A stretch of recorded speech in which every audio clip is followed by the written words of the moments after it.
Well, welcome everybody. It's marvelous to have you all here with us this evening. I've known Nigel for quite some time, and we met through a common interest in Trinidad Britannia stamps. A few years ago, when I first started collecting, I wanted to learn something, so looked at a presentation that he had done, and in fact, it's on the West Indies website if you do want to have a look at it. And it was amazing, but it had some stamps on envelopes that had been sent to Godalming, and I decided to research them, and Nigel helped me. And that started a very good friendship. And what I've learned over the years is Nigel is someone who has an encyclopedic knowledge of Trinidad, all things Trinidadian, and all things to do with cancels as well. And tonight he's here to tell us about the numeral postmarks of Trinidad between 1851 and 1891. And I think it's going to be a really interesting presentation. So over to you, Nigel, and thank you for agreeing to do it. Well, Susan, I'm humbled by your kind words and your friendship over the many years. I am very excited to share the little that I know about this, and I'd like to start by saying the greats, in my opinion, have really paved the way to develop what we can look at today as a very comprehensive assortment of postmarks in a very chronological way. And the gentleman that I give the most credit to is Sir John Marriott, obviously next member from our society. And prior to him, there were others that paved the way for what John built on. So with that said, um, let's see here. This is a PDF version, so it's not a PowerPoint, so hopefully make it easier to get through the material. But the picture that you're looking at here is a very famous depiction of Port of Spain, Trinidad, which is the capital, that was painted by a gentleman by the name of Jean Casabon. And as far as I can tell, there were no real great photos or any type of documentation of what Trinidad looked like in the middle to late 18th century. So if you're ever interested in what Trinidad may have looked like, this is the guy that captured most of it. So this is Port of Spain back in the day. What are we going to talk about today? The way that I'm going to approach this is a brief history of Trinidad, talk a little bit about when the postal system started, a little bit about Trinidad in the 19th century, the naming system that is employed to talk about the numerals. I would be remiss if I would not mention some of the greats that was responsible for my development. And my personal mentor was a guy by the name of Ruben Ramkisoon. And Ben really kind of took me under his wing many years ago when I met him, and kind of really encouraged me and helped shape me to look at things in a way that I think has really guided me to what I am now. And then, of course, the other great collectors of postmarks, as far as I can tell, and curators of postmarks, Michael Medlicott, David Pitts, Mike Nethersall, David Druett, and Simon Goldblatt. Those are the ones that I know of who have collected postmarks. And of course, I think Michael Hamilton, who we all maybe at some point in time would have bought something from. I think he's really the postmark king. We're also going to talk about the types of numerals. I have an example of one of the numeral cancelers that I was fortunate to have seen. We'll talk about some of the rare postmarks. The reference for this presentation was really developed around using the information from Marriott, Medlicott, and Ramkisoon's book, Trinidad to 1923 or 1913, A Philatelic History. So everything that's covered here is really centered around extracting information from that book as the primary source, along with Proud's book, numerous auction catalogs, and other research materials. So we'll talk about some rare postmarks. We'll talk about some, at least as far as I can tell, new discoveries, new early known dates, and unrecorded postmarks. Um, One of my favorites is what I call the drunken postmaster of Cuba, and you'll see why when we get to that section. And then we'll round up by talking about the numeral postmarks that it was given a second life in the beginning of the early 20th century. So, I mean, most of us collect the West Indies. So, for those who may not know where Trinidad is, it's the southernmost island in the Caribbean, just about 7 miles off Venezuela. I want you to kind of keep in mind what this old painting is, and I'll get back to it in a while, but it has a little bit of significance to it regarding Trinidad's postal history, and I'll explain why. So Trinidad was a British Commonwealth from 1797 till 1962. Um, Back then, they captured it from the Spaniards. The Spanish really didn't do anything with the island. When England took it, they really didn't know what to do with it, but they were trying to encourage people to come down there and kind of develop it. And the way that Trinidad really developed in the early 19th century was through agriculture. The main crops at that time was sugar, coffee, and cocoa.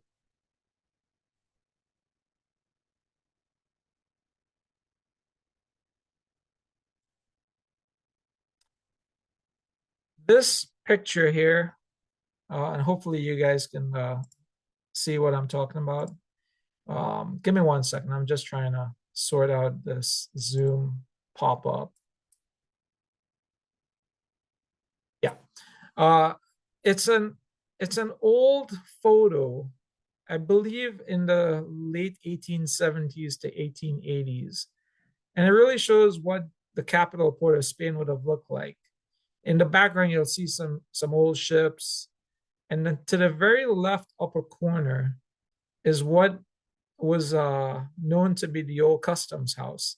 And the reason that I put that picture here is in the beginning, it was reported that stamps were sold at that old customs house. Well, it was sold at a customs house. I can only speculate this is probably where it was sold because in the beginning there weren't really official buildings for post offices. Kind of evolved over time.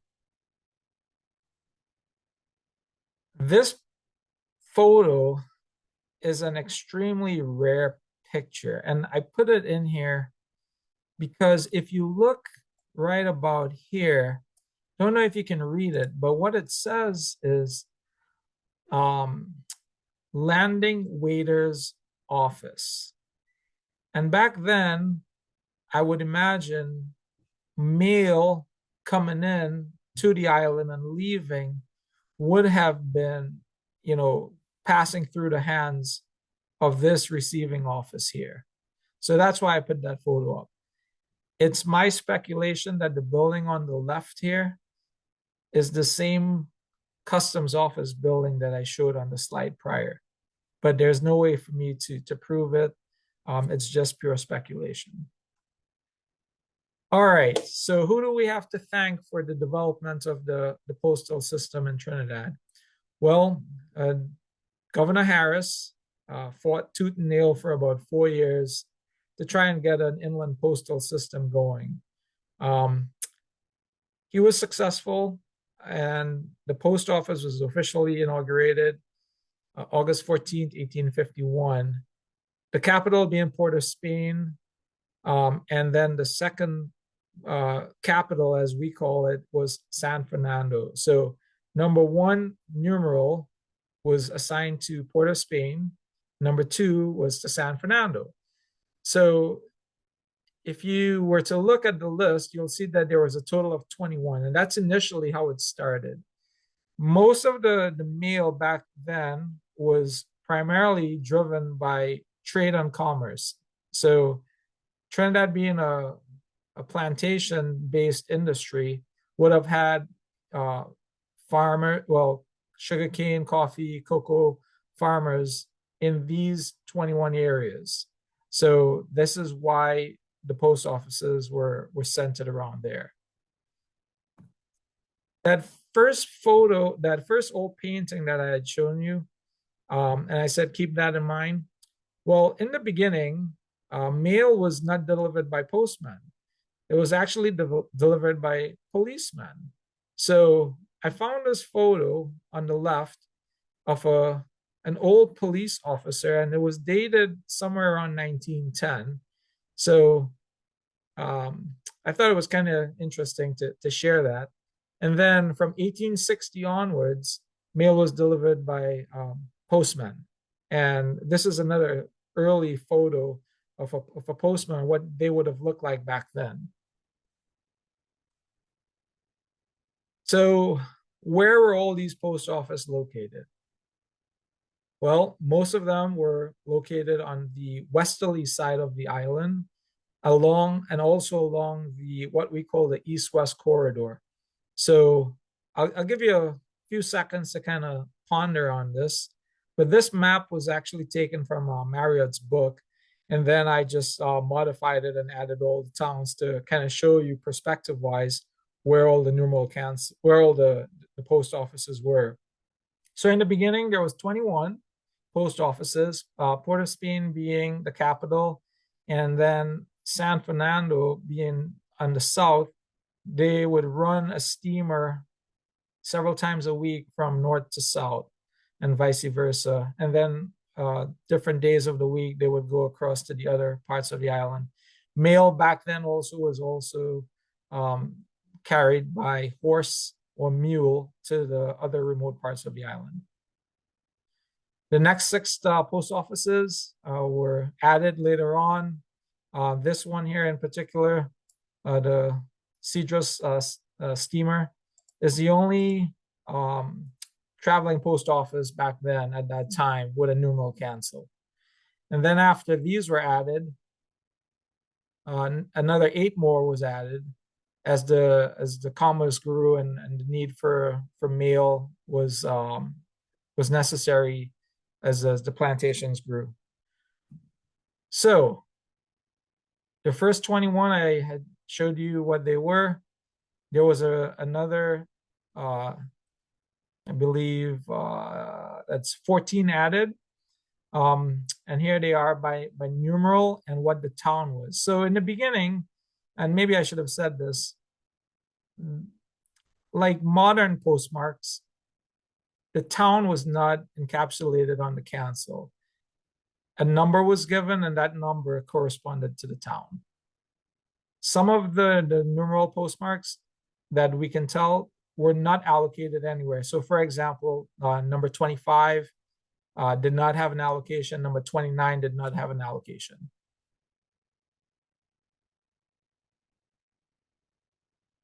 The naming system that is used in the discussion was coined by John Marriott, and he essentially studied these at length back in the 1960s when he became first interested, and over time developed this naming system as a type 0.1 to a 0.9.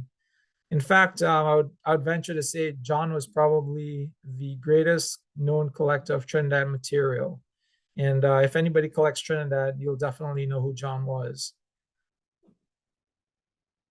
There is another naming system, and it's by Proud and Alyoung, but they use a K and a KD nomenclature, but I just put that there as a by the way. All right, so this is probably what you guys were all waiting for, right? The cancelers. So the purpose of the next 3 slides is just to kind of show you by photo what they would have looked like and the evolution of the postmarks, of the numeral postmarks, and then the time period that they were used. So in the very beginning, the first one, it's a type 1A, it was really crude. It wasn't very refined, but as it developed throughout, you'll see the improvements on how they, um, came up with a more defined type of cancer and the different styles. So, like I said, there's 9 different types, but there's a couple of subtypes, and then the time period for which they were used. So, you got type 1A here to type 3.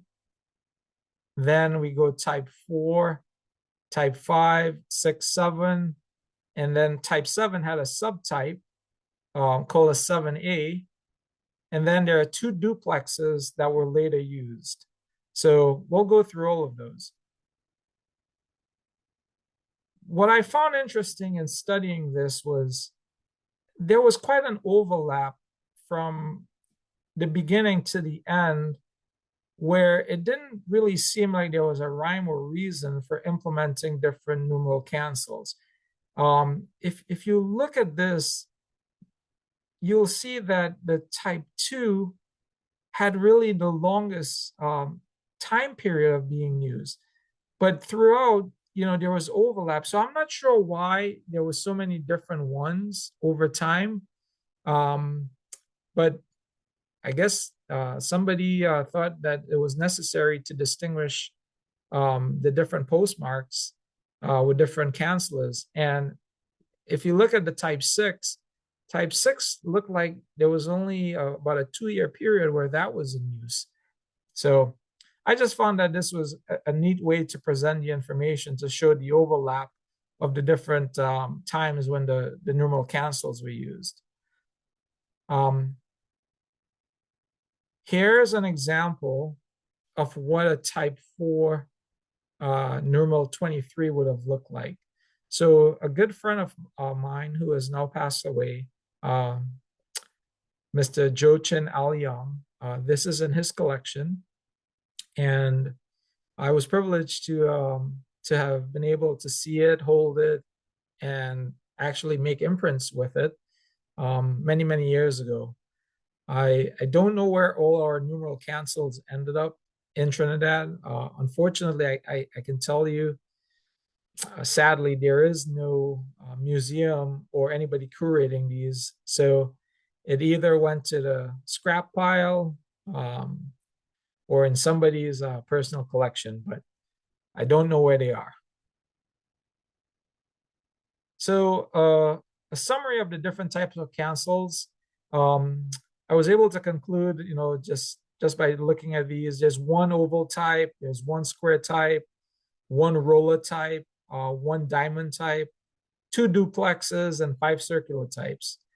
And what I'm going to show you next is examples of the many different types of cancels, but with a focus on the rare to very rare ones, because it would be almost impossible to show you every example of a cancel. If you do have an example of every cancel, that's great. But after collecting these for over 20 something years, it is still very elusive and very difficult to land every single cancel. I developed this rarity scale based on Marriott's rarity scale. But over the number of years in studying these, I believe that it's time to update the table that's in Marriott's book for a few reasons. I think that there's lots of errors in that table, and then there's been new discoveries. And then in also studying these, I think some of the ones that were classified as rare or very rare maybe needs to get reallocated to a different rarity purpose, because for example, type 1A that is considered rare, numeral 2, there are more than 10 examples of that known. So I think it's a work in progress, and it should be updated. And I'd be more than happy to share with you what my opinion is on that. Numeral cancels on covers are very difficult to find. especially the early numeral ones, but even more so the early numeral ones with the small villages. Those are super difficult to find. What I didn't tell you guys is there's an eye exam in this presentation. And if you can read this table, God bless you, because I put this table together as a modification to the table in Marriott's book. And what I tried to do was put a spin on all the great collectors. If they had an example, it's labeled by an X. The rarity of it is highlighted by the different color schemes above to the left. And then new discoveries, as I've found them, that hasn't been recorded or reported in any journal or book. I've created a new section to include new discoveries.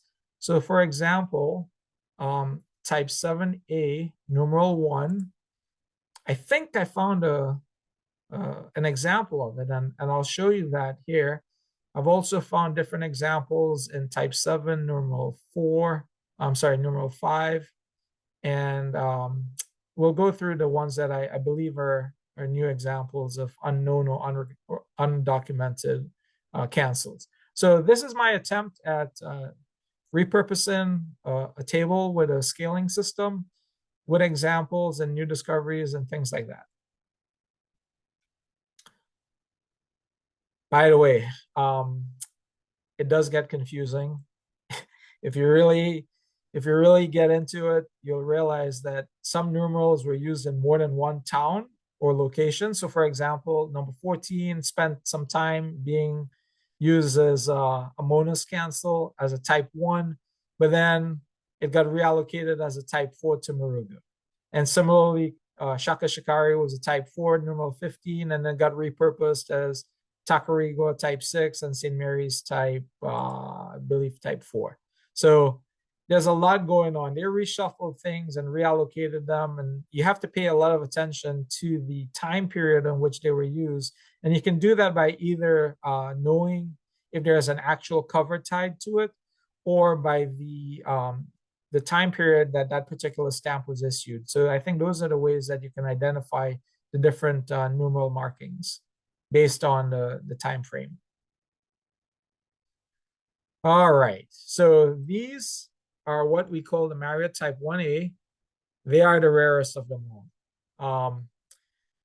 What I tried to do is give a little summary description of what the cancel looked like. I'm not going to read everything.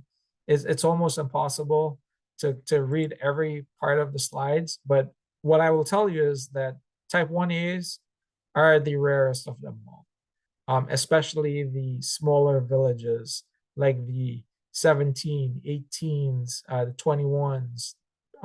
They are super difficult. And I tried to show, for example, the earliest known example of this. So using Peter Ford's book on covers of Trinidad is a great source for identifying if there's a photo, how you can tie that cancel. There's no examples of number 11, though it's listed in the Marriott's book as being thought to exist. I don't know if anybody owns this cover, but if you do, I'm very jealous. This cover was recently sold at a Feldman auction, and it's an extremely rare example of a numeral 7 and a numeral 3 on cover of a type 1A. If anybody owns this cover, please tell me at the end, because you're a very lucky person. So this is the type 7, and this is the type 3. It's a local cover, paying the inland rate of 1 penny on a Stanley Gibbons number 3 to Port of Spain.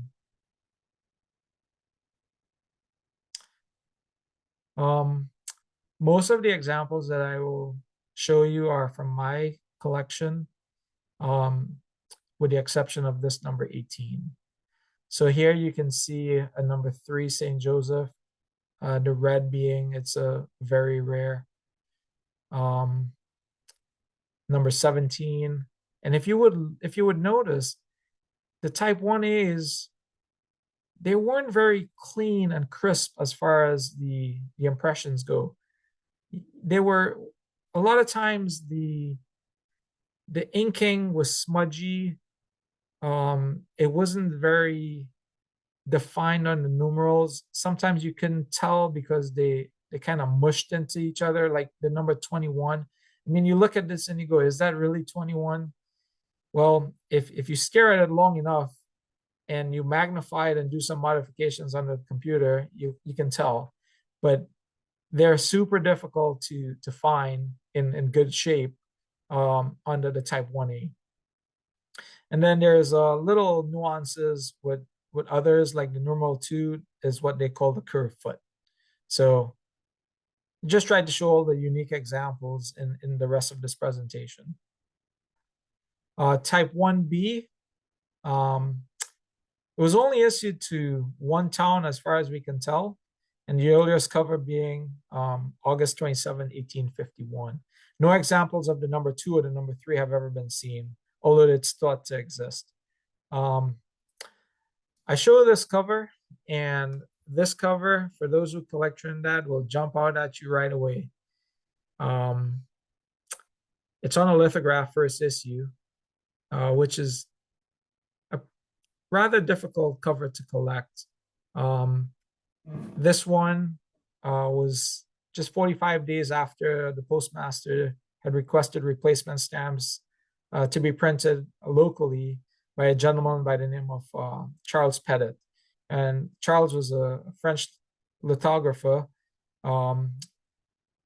There's speculation that he may have been the chap that printed the Lady MacLeod, but there's no conclusive evidence, and I can defer that one to Susan.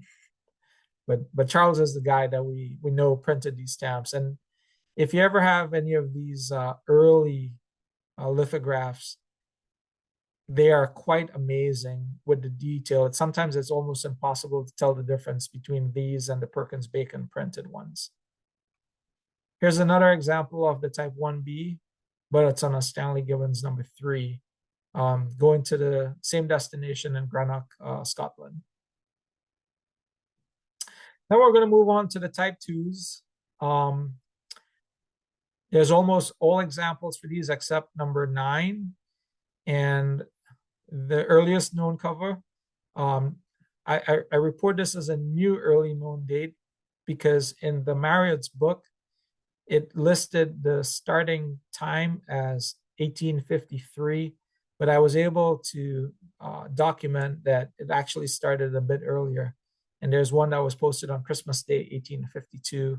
Peter Ford's book reference TRS 05150. And if you have that book, it's a great tool.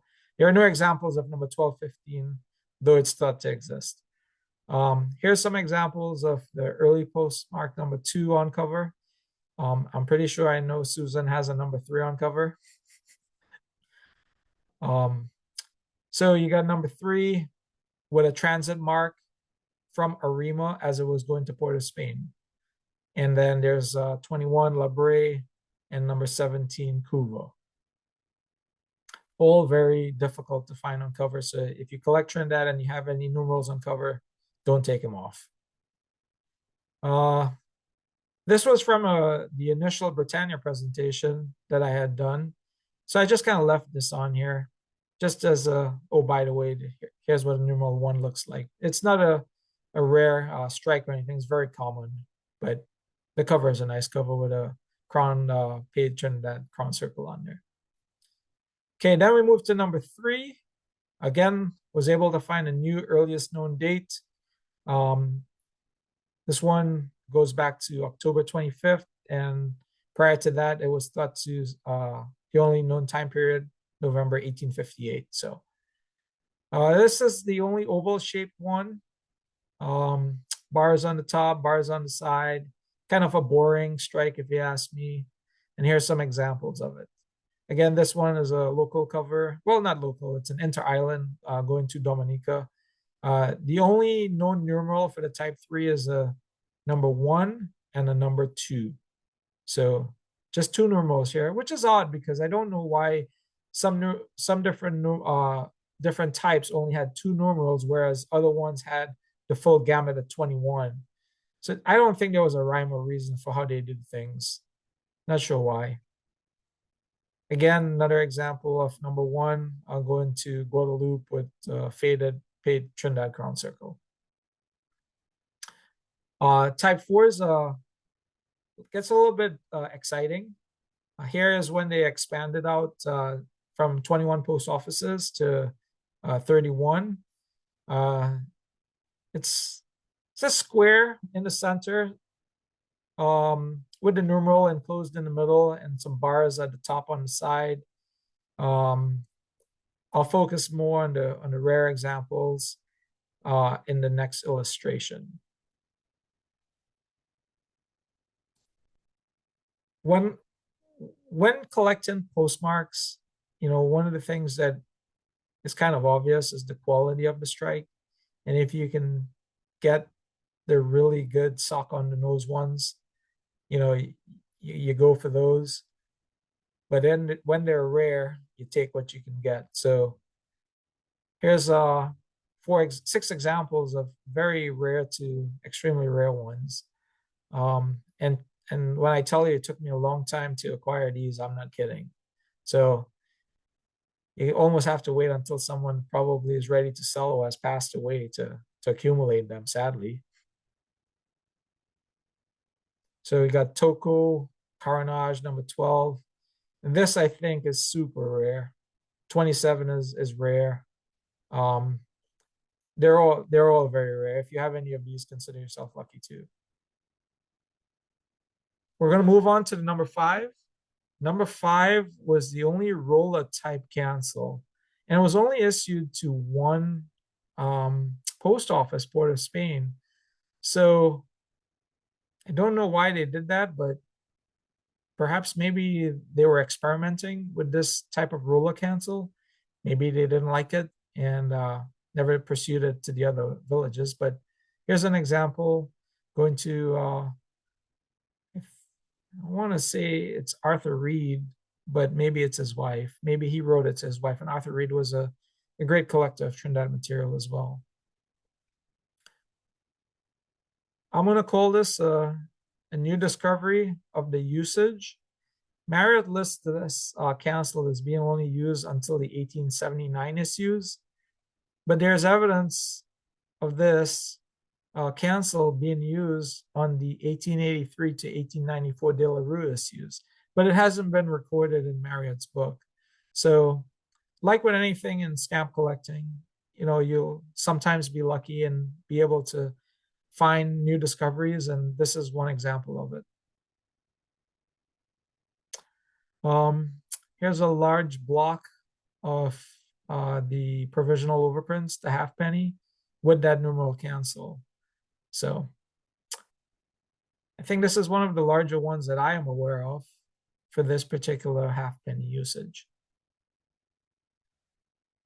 We're going to move on to the number 6. Number 6 numeral cancel. It's classified as like the diamond shape style, upright diamond. And this particular cancel covered all the villages and then some. So there were 24 known assignments to towns. 25 was never allocated. Numeral 38 and 40 was introduced late in the early 20th century. And some of these introductions in the early 20th century to other post offices was probably a gap filler waiting for numeral cancels to arrive from the UK. And a lot of times we don't know which village they were used at unless it's on a dated piece. So 38 and 40 is still a mystery. We don't know where they were allocated to. I was lucky in 2010 to have found the example I'm going to show you next. And it's the only known example of number 16, type 6. And it's used as a wax seal cancel. And again, as some of the rare examples of these are like, they're listed out number ones, the threes, the five. They're very rare. And then of course there were some that never existed, but they were listed in Marriott's book. That's the number 16 that, as far as I can tell you, is the only known example of this numeral. I've never seen another one, and I don't know why they used it just as a wax seal. So still a mystery. Here's some of the rare to very rare examples of the number 6. This number 4, I have never seen another example of it. I believe it's a new discovery. Marriott's book does not have it listed. It says it's assumed to exist.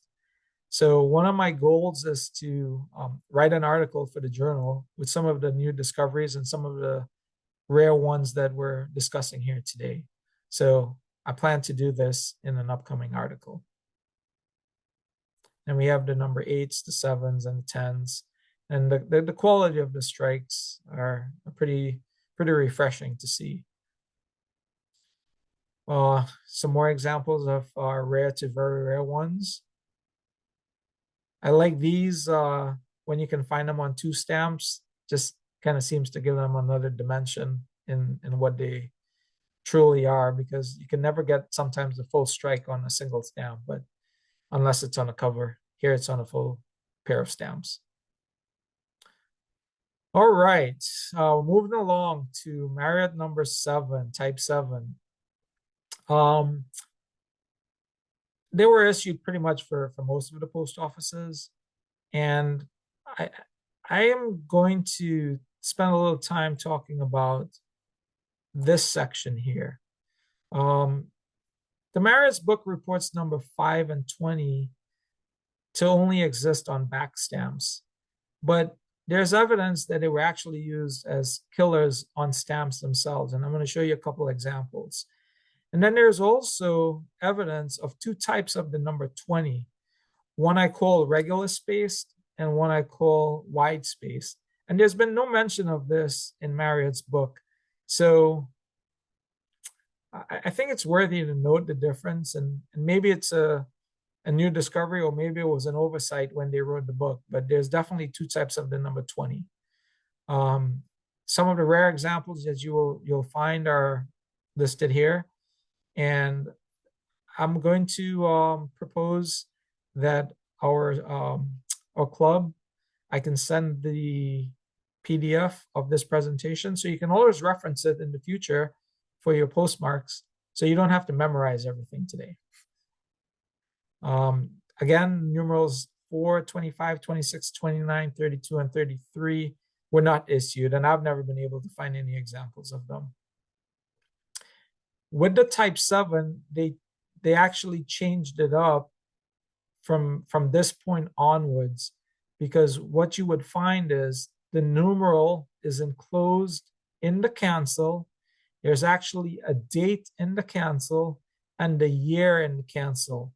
So this was the shift in the technology back then to actually be able to include the date in the cancel. So prior to that, there was none in the different cancels. And from the type 7 onwards, the date was included.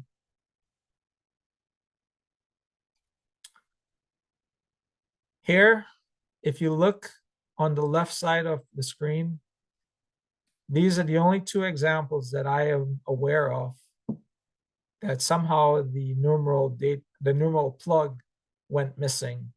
So there is no way to identify where this would have come from, but it's somewhat interesting to note that they were both from the same year and month in January. So perhaps they must have lost the numeral, and then luckily they found it afterwards. So we don't know where this came from, but I consider these to be rare. So only 2 examples with no numeral assigned to it. The number 14 in the middle here, it's the only known example of number 14 as a reallocation. And And I would also say it's the only known number 14 period for the type 7. So it's a very unique cancel because it's the only 14 that I'm aware of. And if you have any of the examples that I'm talking about as being unique, please shoot me a message and we can talk about it because I'd hate to be saying something is unique when somebody else has an example of it. I had mentioned earlier that the number 20, there are two examples of it. If you look at the top right, you'll see that there is a wide space 20. So these are the two different varieties that I was referring to.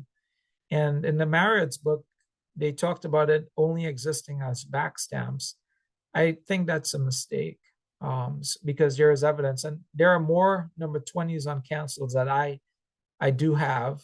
So 20 was used as a cancel on stamps. Here's the regular normal space, and then here is the wide space version of it. This is the only numeral number 5 that I am aware of. I've never seen the number numeral 5 type 7 before. So again, I think this one is either a new discovery or pretty unique. All right, the drunken postmaster of Cuba. I like these because I don't think the postmaster could ever get the date plug, the year, and numeral in the right order. It was supposed to be the numeral on the top, the date in the middle, and the year on the bottom. But if you look at the top two stamps, he has the numeral on the bottom, the year on the top. But he also has the 17 upside down and inverted on the right side example of the stamp right here. So here he has 17 as being a normal orientation, and here it's upside down. Then if you go here, this is what the normal date stamp should have looked like. Numeral on top, the date in the middle, and the year. Here, he put the year on the top, the numeral on the bottom. Here, the numerals on the bottom and upside down. I mean, it's here he couldn't get the date right, so he canceled it off and manuscripted in with the 4. I just think he had too much rum to drink and must have had a good rum connection at the sugar estate. So I like these because it's the one village that you can find a bunch of different combinations of this canceller. I haven't been able to find many combinations with other numerals with in this type 7. So I do enjoy this one. This here is some of the rare examples of the other ones. This has to be the number 34, but it was transposed. So because there was no number 43 post office. So I'm only aware of one example of the number 43. And then we have other rare examples as 31, Caroni, Monas 27, Claxton Bay 22, St. Madeleine 24, and Aruca 6. These are all rare. And of course, on cover number 3, which was St. Joseph. All right. So there was also a very similar version of the Type 7 called a 7A. And the key difference was the diameter of the cancel. It was only about 19 millimeters wide versus the normal Type 7, which was about 22 and a quarter millimeters wide. So essentially it was smaller. They say that it was assigned to numerals 1, 2, 3, 6, 22, and 24, but I can only find examples of mainly 2. So I don't know if these were ever issued, but according to the Postmaster General's report, they were. Marriott's and Ramkissoon's book said that there was no, let me rephrase that. The Marriott's book reported numeral 1 as being existing, but never recorded. Well, I think I may have found one. This example on cover was used as a back stamp, and I was able to acquire this. So I do have it, and I can confirm that the measurement is 19 millimeters. And if you look at the font is very distinct um, compared to these. So being 19 millimeters, having the unique style, if you look at the two, you see it's, I believe you call this sans serif number lettering. I believe this is a new discovery. And it has the extra bonus of being on a lithograph cover. So check your lithograph covers on the back and see if you're able to find any of these. This cover was going to France, Corsica, as a numeral 1 on the back stamp. Okay, so then we're going to move on to the duplex numeral cancels. There were two of them, a type 8, and Marriott's book had it listed as, let me just, I can't see the screen here.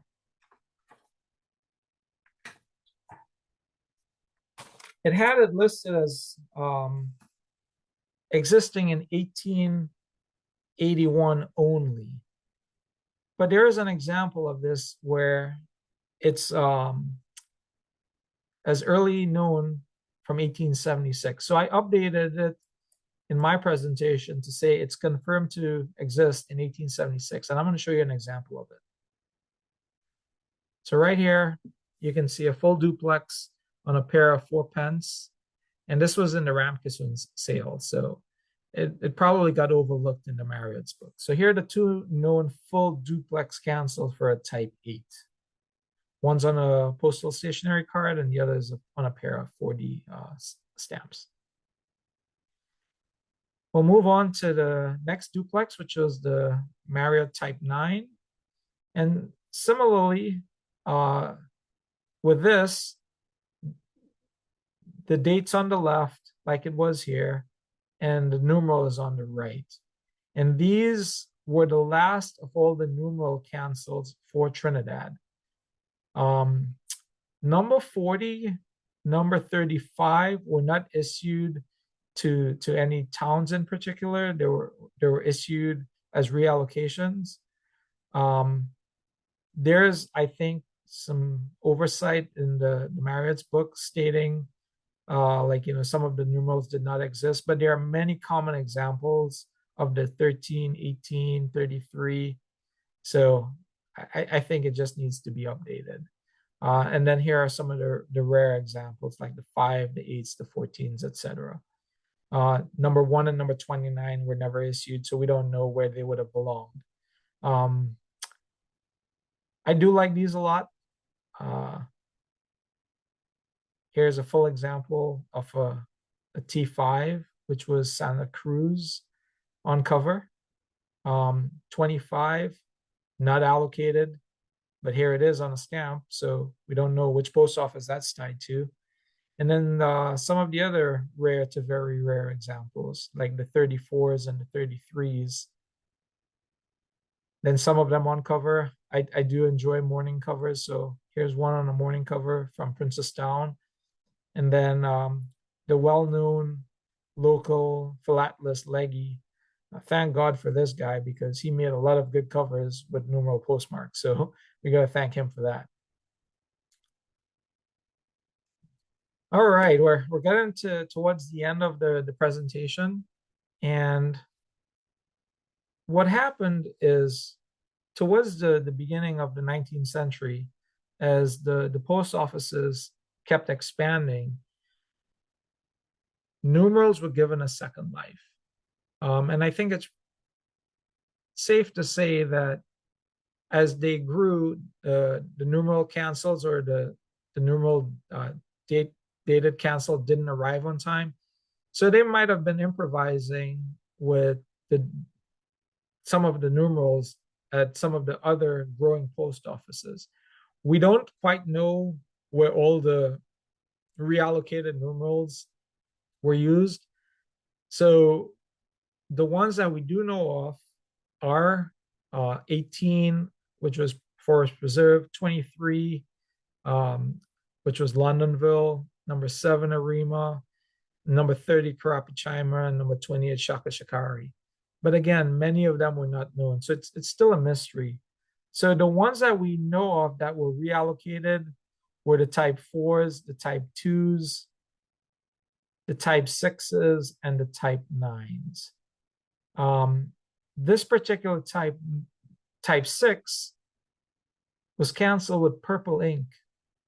I don't know if that was an error or if there was significance to that. So whether it might have been used as, let's say, a government in the court system, or it was used as a fiscal cancel. I'm not quite sure, but I know of 2 examples with purple ink, and this is one of them. Numeral 40, there are 2 examples of numeral 40 as a type 6 and a type 9. And again, we don't know which post offices they were used at. So numeral cancels are a fascinating subject. They're difficult to find, especially the rare ones and on cover. And here's my reference in my knowledge book, trying to dig these up and to hunt them down, as well as many other auction catalogs and some of our old BWISC journals. So I would highly recommend some of these books if you don't already have them as resources for your collection. I consider the Marriott Medlicott Ramkissoon book as the Bible of Trinidad material. The Proud book is also as a great resource. And then Peter's book, with the known early Perkins Bacon covers, is excellent. And I want to give a special plug to Peter as well, because without his dedication and work for publication, some of our books wouldn't exist, as far as I can say for right now. So miss you, Peter. And that's it. We're at the end. So I'd be more than happy to try and answer any questions if you have any. And just wanted to thank you for giving me some of your time to share the little that I know.